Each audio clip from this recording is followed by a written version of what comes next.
Assalamualaikum warahmatullahi wabarakatuh. Di sini kami akan membahas materi tentang Amerika Latin. I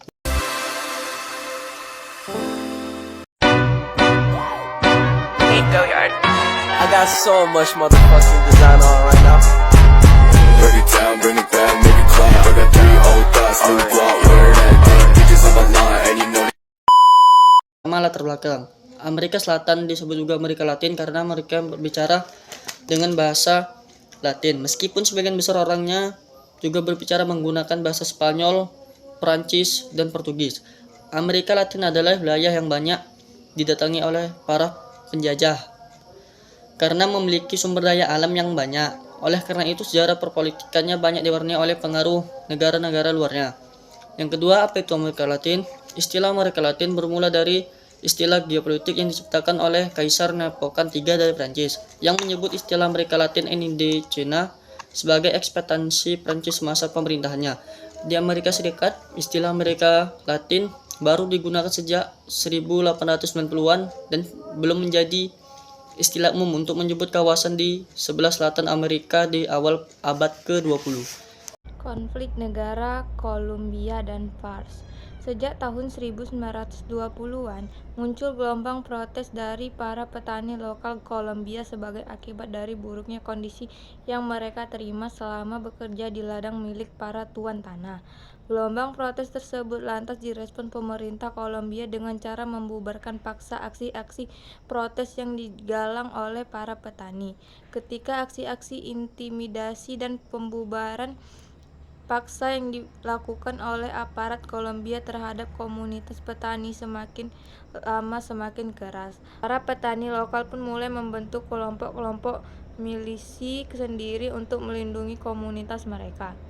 Selama melancarkan aksi protes, para petani Kolombia memakai ideologi sayap kiri seperti sosialisme dan komunisme sebagai paham perjuangannya. Para simpatisan sayap kiri tersebut lantas mulai menjajah panggung politik Kolombia dengan mendirikan Partai Komunis Kolombia. Dalam perkembangannya, Partai Komunis Kolombia semakin sering bergesekan dengan partai-partai yang memiliki ideologi berseberangan, khususnya Partai Konservatif. Pada periode yang sama, Partai Komunis Kolombia juga menjalin kontak dengan milisi-milisi petani setempat dan Partai Liberal Kolombia yang berhaluan modern kiri. Memasuki pertengahan dekade 1990-an, Fars semakin menggila dan berhasil mencatat sejumlah kemenangan penting atas pasukan pemerintah Kolombia.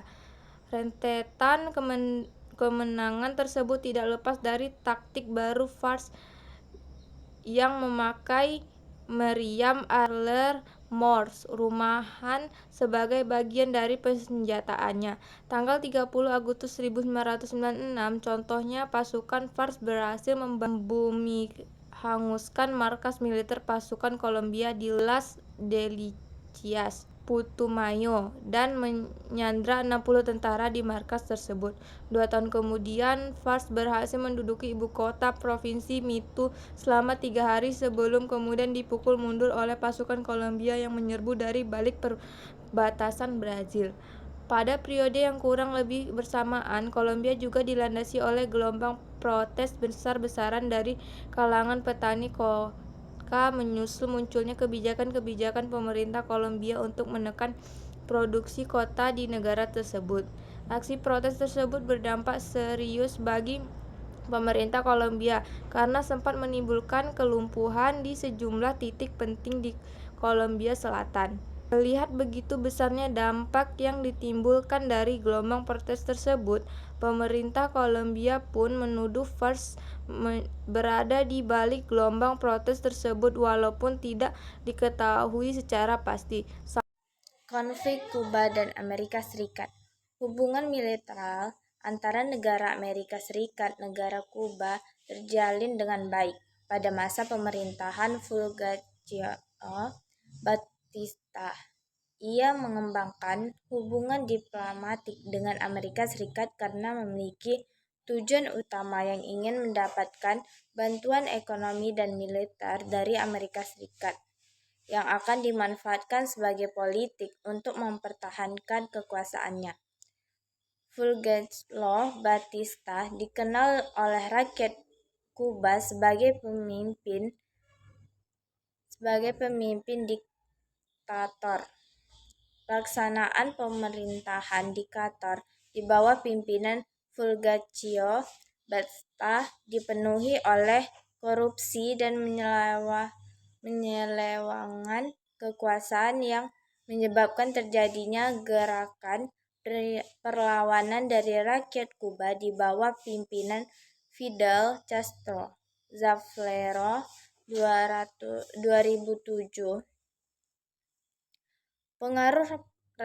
Pengaruh politik Amerika Serikat semakin besar terjadi pada masa pemerintahan diktator Fulgencio Batista. Amerika Serikat berusaha memperkuat pengaruhnya dengan cara memberikan bantuan militer bagi pemerintah Kuba. Ketidakstabilan politik dan ekonomi Kuba yang disebabkan interaksi politik dan dominasi. Konflik di Amerika Latin. Konflik Venezuela-Kolombia. Venezuela atau Republik Bolivariana Venezuela adalah salah satu negara di Amerika Latin yang beribu kota di Caracas. Negara ini berbatasan dengan Laut Karibia dan Samudra Atlantik di sebelah utara, Guyana di timur, Brazil di selatan, dan Kolombia di barat. Sejak dekade 1974, Venezuela telah menjalin hubungan baik dengan Amerika Serikat dalam hal perekonomian, sehingga Venezuela menganut kebijakan ekonomi liberal kapitalis. Memasuki 1998, Venezuela berubah setelah presiden terpilih baru Venezuela, yaitu Hugo Chavez, menggalakkan revolusi Bolivarian. Di bawah kepemimpinan Chavez, Venezuela berubah menjadi negara sosialis. Revolusi Bolivarian ini merupakan langkah konkret Chavez selaku presiden Venezuela untuk mensejahterakan rakyat dan terbebas dari jerat neoliberalisme yang ditanamkan oleh Amerika Serikat. Chavez menganggap bahwa neoliberalisme tidak akan mampu mensejahterakan rakyat miskin. Justru sebaliknya akan semakin memperkaya para pemilik modal dengan cara mengeksploitasi rakyat miskin sebagai pekerja. Langkah awal Presiden Chavez dalam menentang liberalisme tersebut diawali dengan melakukan nasionalisasi terhadap perusahaan-perusahaan swasta yang memiliki saham terbesar di bidang perminyakan, seperti Statoil dari Norwegia, Total dari Prancis, Eni dari Italia, dan Exxon Mobil dari Amerika Serikat. Pemerintah Venezuela juga menetapkan kebijakan luar negeri yang memiliki visi untuk mengintegrasikan kawasan Amerika Latin dan Karibia ke dalam sebuah blok regional berbasis sosialisme. Kebijakan tersebut diwujudkan dengan memberikan dukungan tertutup kepada Fuerzas Armadas Revolucionarias de Colombia atau FARC di Kolombia. FARC merupakan pasukan pemberontak di Kolombia yang berhaluan komunis. Namun di masa Chavez, FARC bukanlah pemberontak, melainkan pihak yang berperang. Dukungan Venezuela kepada FARC tersebut mendapatkan kecaman dari Kolombia dan membuat hubungan regional kedua negara menjadi memanas. Kolombia meminta bantuan keamanan kepada Amerika Serikat untuk menjaga stabilitas negeri dari aksi pemberontakan FARC. Amerika Serikat kemudian mengirimkan pasukan dan membentuk pangkalan militer di Kolombia dengan dalih menjaga keamanan dari pasukan pemberontak FARC.